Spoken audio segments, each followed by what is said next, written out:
Per fer aquests filets daurada només necessitem filet daurada, patates, llimona, sal, oli i pebre. Tallem les patates a làmines molt fines, millor si ho fem amb una mandolina.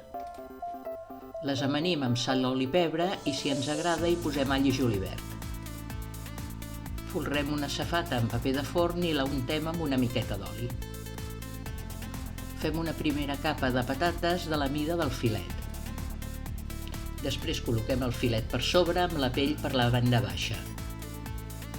Salpebrem el peix i cobrim amb una altra capa de patata. Fem el mateix amb la resta de filets. També hi podem posar uns tomacons. Amanim una mica més amb sal, oli i pebre.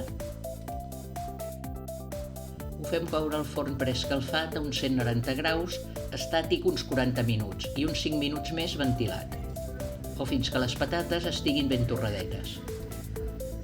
Les patates queden cruixents i el peix no es resseca gens.